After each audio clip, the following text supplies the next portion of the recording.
Bonjour à tous, nous sommes toujours en compagnie de Jacqueline Chabi pour parler histoire, pour parler langue arabe, pour parler du Coran et de tout un tas d'autres choses. Alors, Jacqueline Chabi, euh, comment on arrive à l'histoire? Par hasard? Alors, vous nous en avez parlé, c'est une curiosité, la curiosité de comprendre les choses, mais comment on arrive à en faire sa profession, son métier, son outil de recherche? C'est assez difficile de le savoir. Je crois qu'il y a des choses comme ça qui arrivent, qui ne s'expliquent pas. J'ai toujours eu cet intérêt pour l'histoire d'une façon générale. Mais quand j'ai été à l'issue de la période secondaire du lycée en voie de choisir ce que je voulais faire, bon, c'est la langue arabe qui s'est imposée tout en n'oubliant pas l'histoire, mais je ne voulais pas faire d'histoire générale. Je voulais faire de l'histoire spécialisée parce que c'est comme si je ne voulais pas perdre de temps et que je voulais approfondir, aller tout de suite au plus profond du terrain que j'explorais et du monde musulman en général à travers la langue arabe. Mais c'est une ambition déjà très grande à l'âge que vous aviez à l'époque. J'ai commencé l'arabe à 14 ans, effectivement. Et ensuite, j'étais passionnée par cette langue, je ne sais pas pourquoi, et j'ai progressé très vite. D'ailleurs, grâce à un de mes maîtres au lycée Louis-le-Grand, qui nous faisait avaler de la grammaire, c'est-à-dire qu'on faisait de la grammaire à tour de bras, ce qu'on ne fait plus aujourd'hui, malheureusement, à mon avis. Mais j'étais formée à la grammaire à travers le latin, à travers le grec, à travers l'allemand, donc je savais ce que c'était de la grammaire. Et ce professeur m'a dit, vous allez lire un livre en arabe. Et il m'a donné à lire un livre que tous les arabisants connaissent, qui est El-Ayyam, les jours, de l'écrivain égyptien Tahar Hussein. Et le premier tome de Tahar Hussein, avec un dictionnaire, j'osais même pas demander au professeur ce que je croyais comprendre ou pas comprendre, j'ai mis 3 mois à lire quasiment toute seule, avec mon dictionnaire, le premier tome, El Hayam. Et ça m'a fait faire en langue, en compréhension de la langue, des progrès absolument faramineux. Ce qui fait que là, j'étais en seconde au lycée, et l'année d'après, en première, je suis passée en arabe première langue. Et c'était l'arabe comme on faisait du latin à l'époque, c'est-à-dire qu'on faisait des thèmes et des versions. Ça n'était pas l'arabe parlé. Bon, ça n'est jamais l'arabe parlé qui m'a spécialement intéressé, c'est les textes et ce que disaient les textes. C'est pourtant l'arabe parlé que parlaient les jeunes Algériennes que vous aviez rencontrées. Oui, mais je leur demandais simplement des mots. Hein. Et j'essayais surtout d'apprendre à rouler les airs, hein. D'apprendre le R roulé, le ra. Ce que vous savez magnifiquement faire aujourd'hui, Ce que je sais faire aujourd'hui avec d'autres sons plus compliqués, comme le qaf ou comme le qaf ou comme le ayn, le ayn, tout à fait. qui ne s'écrit pas en français puisque c'est une lettre qu'on trouve uniquement dans les langues sémitiques. Alors, Jacqueline Chabi, quelle définition donnez-vous aujourd'hui à l'histoire? L'histoire, c'est quelque chose de très important aujourd'hui, dans la mesure où l'histoire, c'est celle d'hommes du passé qui ne sont pas nous. Or, ce qui se passe aujourd'hui dans le monde contemporain et notamment dans le monde musulman, c'est que le passé est convoqué pour légitimer le présent, et cela souvent de la pire façon. Or, pour essayer de mettre les hommes du présent devant leurs responsabilités, eh bien, et il faut leur montrer que le passé qu'ils se représentent relève du fantasme, relève du délire, et n'est pas du tout celui des hommes qui ont vécu ce passé. C'est-à-dire que quand on fait de l'histoire, on rend les hommes responsables, surtout dans les périodes de crise, de conflits terribles que nous vivons aujourd'hui. Et je pense que dans le monde musulman, il y a aujourd'hui un grave déficit d'histoire. et notamment de l'histoire de la première période de l'islam. Or, l'histoire de l'islam dans sa première période, c'est un sujet que chacun sait très sensible, parce que l'islam est une religion vivante. Et je me souviens de ce spécialiste des études latines qui disait, c'est Paul Venn, l'historien Paul Venn, qui disait « Moi, je suis bien tranquille.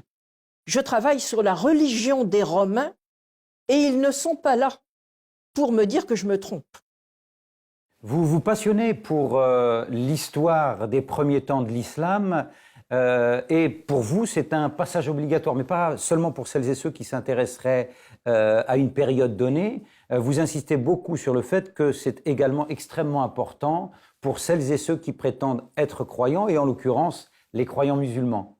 Je pense que pour tous les croyants du monde, l'histoire est importante parce qu'un croyant a tendance à se placer au centre de sa religion et à penser que ce qu'il considère être lui comme la vérité, c'est la vérité de toutes les époques et de tous les croyants avant lui. Or, ce que l'historien lui dit, c'est que ce qu'il croit aujourd'hui dépend de sa position dans son temps, mais ne peut pas correspondre, même s'il le voudrait, à ce qu'a été la croyance. La croyance a des âges, la croyance a une évolution, et selon les époques, selon le mode de vie, on ne croit pas de la même façon. Donc, je dirais que dans d'autres religions que l'islam, cette idée de l'évolution des croyances à travers le temps, c'est quelque chose qui a fini par s'imposer dans la douleur. Je pense au christianisme. Ça n'est pas simple de considérer que ce qu'on croit aujourd'hui, on a pu croire d'une autre façon à cette chose auparavant. Mais dans le christianisme, ça a été fait. Ça a été fait également en grande partie dans le judaïsme.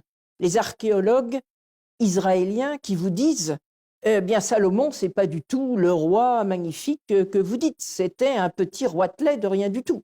Bon, un historien israélien peut dire ça aujourd'hui. Si on applique la même chose au monde musulman, je dirais qu'on se heurte à une incompréhension, on choque les gens, alors que c'est tout simplement revenir à la réalité d'une altérité. Je suis ce que je suis aujourd'hui, je ne suis pas ce que d'autres ont été avant moi, qui ne vivaient pas dans les mêmes conditions que moi. Vous vous passionnez, Jacqueline Chaby, pour l'histoire de l'islam des premiers temps, et on a le sentiment comme cela que vous avez envie de rendre service aux musulmans, leur permettre d'y voir un peu plus clair. Je me trompe? Je dirais que je me rends d'abord service à moi-même parce que j'aime comprendre. Et quand on est sur une piste de compréhension, on a envie d'aller jusqu'au bout. Et c'est aussi l'amour de la découverte.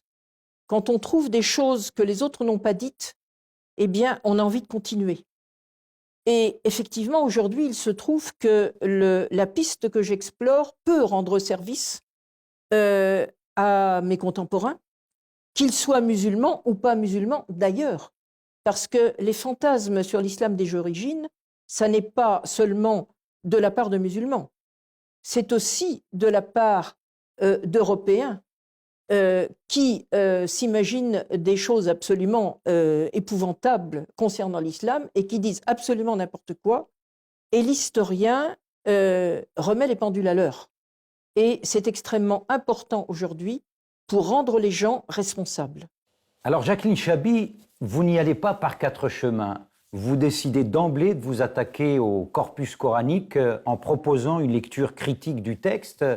En procédant de la sorte, vous ne craignez pas de passer à côté de l'un de vos objectifs, à savoir faire entendre raison à celles et ceux qui ne voudraient pas entendre raison?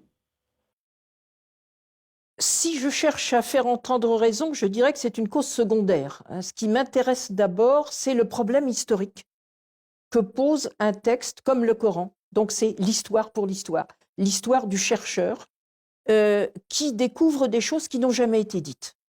Et comment découvrir des choses qui n'ont jamais été dites à partir d'un texte que tout le monde lit, que tout le monde a traduit?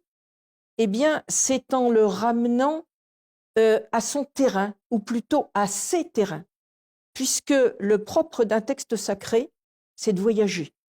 Tous les textes sacrés, que ce soit la Bible, que ce soit la Torah, que ce soit d'autres textes secrets, que ce soit le Coran, ont voyagé à travers le temps, ont voyagé à travers les sociétés. Mais ce que les croyants et les non-croyants, je dirais que les gens d'une façon générale qui ne font pas d'histoire, puisque l'histoire c'est un savoir. L'histoire, on ne la trouve pas comme ça en se levant le matin. L'histoire, c'est la construction d'un savoir, et c'est une construction longue et fastidieuse. Ce dont les gens ne se rendent pas compte, c'est que si un texte sacré voyage à travers ses mots, et notamment le Coran, qui a été peu traduit par rapport à la Bible, au corpus biblique par exemple, les mots n'ont pas changé, ce sont les mêmes. Depuis la fin du 7e siècle, date probable de la rédaction du Coran, ce qui change en revanche, c'est le sens qu'on donne aux mots. Autrement dit, un texte voyage avec ses mots, ne voyage pas avec son sens, et surtout ne voyage pas avec son imaginaire, c'est-à-dire à partir de ce que les gens se représentent à partir du texte. Et l'objectif de l'historien, c'est de situer ce que j'appellerais les phases de lecture d'un texte sacré. Et ces phases de lecture, eh bien, elles commencent dans telle société, à telle époque, dans tel milieu. Et puis, quand la société change, le sens des mots va changer. Or, l'islam, je dirais que c'est quasiment un cas d'école. C'est presque un exemple pur de ce qu'on peut faire en histoire sur l'itinéraire d'un texte sacré, puisque l'islam part d'un tout petit terrain en Arabie occidentale. L'Arabie, c'est très grand. Hein. L'Arabie, c'est de Lille à Alger. Hein. Ça fait à peu près ça comme distance. Hein. Ça fait 2500 km de long et presque 1500 à 2000 de large. Bon, c'est immense. Bon. Donc, l'islam part d'un tout petit terrain entre la Mecque et Médine dans l'Arabie, en Arabie occidentale, hein, qui n'est pas n'importe quelle zone de l'Arabie, et à la suite d'une action qui est celle de Muhammad, qui va être considéré comme un prophète, et ça, on aura sans doute l'occasion de revenir sur la construction de la figure prophétique, eh bien, l'islam sort de ce terrain premier et donc va s'implanter progressivement et très lentement sur d'autres terrains. Et là, qu'est-ce qui se passe d'un point de vue historique? Eh bien, on change de société. Donc, vous avez un texte qui parlait à des gens qui étaient en Arabie, dans un tout petit espace de l'Arabie entre la Mecque et Médine, et qui va se trouver projeté sur des territoires qui vont être ceux d'un empire. Et ça, en à peine 150 ans. Donc, vous avez un empire qu'on dit musulman, qui ne l'était pas tant que ça au départ, puisque pour devenir musulman pendant 150 ans, il fallait s'affilier à une tribu, ça on aura peut-être l'occasion d'y revenir. Donc, à partir du moment où les populations de l'Empire, qui vont de l'Espagne à l'Asie centrale, en passant par toute la rive sud de la Méditerranée et même une partie de ces îles à un moment donné, eh bien, vous avez des sociétés qui ont complètement changé. Et donc, ce que je disais tout à l'heure sur le sens, les mots qui sont là, mais le sens des mots qui est à revoir et l'imaginaire de ces sociétés ne peut être que différent de celui des hommes de l'Arabie de la première période. Alors Jacqueline Chaby, lorsque vous nous exposez la manière dont vous faites de l'histoire, et notamment lorsque vous travaillez sur le Coran, avez-vous le sentiment et l'impression d'être seul, ou alors existe-t-il chez vos contemporains des historiens qui ont le sentiment qu'il faut travailler de la même manière et qui partagent votre démarche? Je dois dire que je me sens assez seule. Et je suis étonnée de l'être. Parce que sur d'autres terrains que ceux du monde musulman, quand on ne disposait pas des instruments classiques de l'histoire, c'est-à-dire des archives ou des monuments inscrits, comme on les trouve par exemple dans l'Égypte pharaonique, comme on les trouve dans l'ancienne Assyrie ou à Babylone, où vous avez des bibliothèques entières qui sont inscrites et que l'on peut lire et déchiffrer. Si vous partez des débuts de l'islam, vous n'avez rien de tout cela. Vous avez simplement, vous n'avez pas d'inscription.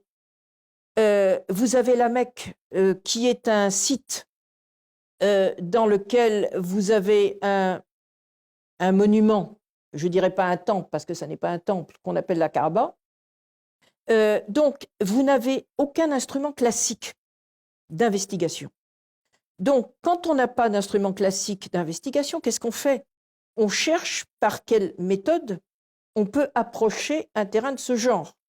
Et là, depuis, je dirais, le milieu du XXe siècle, depuis les études de Lévi-Strauss, eh bien, on sait qu'on peut utiliser l'anthropologie historique. Et l'anthropologie historique, eh bien, l'anthropologie historique va utiliser les données de terrain qu'on a à disposition. Les données de terrain qu'on a à disposition, c'est quoi? C'est un paysage, et le paysage de l'Arabie occidentale est fort mal connu de ceux qui croient, par exemple, qu'en Arabie, il n'y a pas de vignes, qui s'imaginent qu'il n'y a pas d'arbres fruitiers en Arabie, alors qu'à 70 km de la Mecque, vous avez une ville qui s'appelle Taïf, qui est à 1800 mètres d'altitude, où vous avez tous les fruits, toutes les vignes, tous les pamplemousses, tout ce que vous voulez, parce que cette zone est arrosée.